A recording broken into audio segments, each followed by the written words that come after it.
Okay, let's talk about Sundays. Soundcheck is at 10:40, and sometimes that may vary by 5 minutes, just depending on if we have a community group meeting in the sanctuary or if we need more time, like for an Easter Sunday, then I'll ask you to come a little bit earlier, but I will communicate that with you through Planning Center or text message.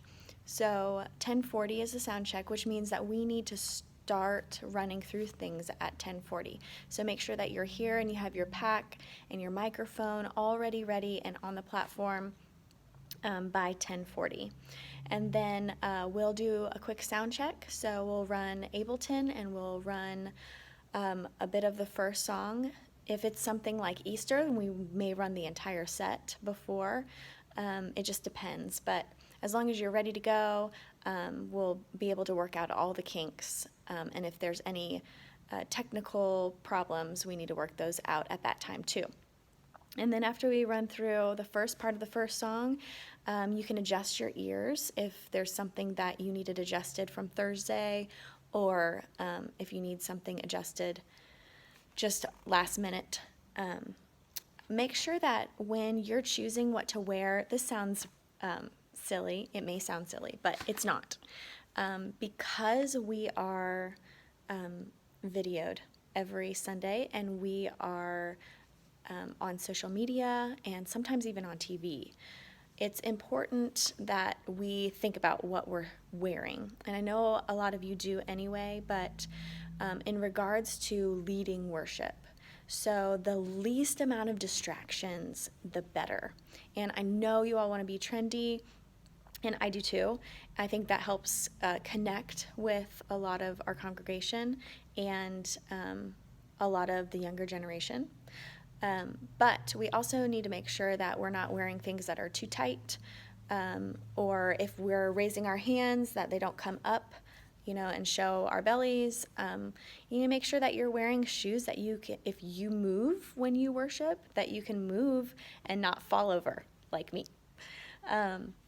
Guys, make sure that, actually guys and girls, make sure that if you're going to wear something with graphic or logo on your shirt, make sure that it's something appropriate and preferably church related. So some kind of event that our church has been through, or an Emmanuel Enid shirt would be best, because what happens is it just bumps you out of worship. If you see somebody wearing a shirt that says something interesting, then it bumps you out of worship instead of keeping us focused into worship. So what we wear really does affect people being able to stay connected throughout the entire set.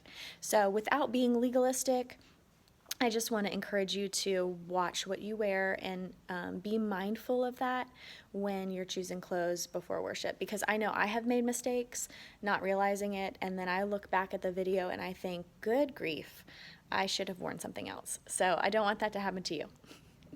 And then after we sound check in the auditorium, then we'll come back here to the choir room. And this is the choir room, and it's not just for the choir, it's also for us to run through things. We have a little setup back here that you can play the drum kit, and we have some amps back here that you can plug into, so that we finish running through the set and you're feeling really comfortable.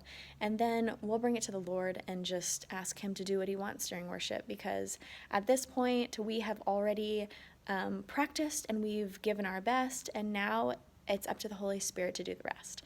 And so we'll kind of reconnect and pray and talk about things that are beyond music before we go back onto the platform. So the service starts at 11:15. Usually worship is the very first thing. And then after the worship service, we'll have these TVs on back here, so that you can watch the sermon, or you can go back out into the auditorium to watch the sermon, or if you have something that you need to do at home or somewhere else, you can also watch it online. So we just encourage that you stay connected, not just with the worship, but also with our pastor and with the rest of the church family. So it's really good for our church to see you before and after the services and throughout the week, so that they feel connected to you. Because the more they feel connected to you, the more they're going to feel comfortable enough to be vulnerable in worship.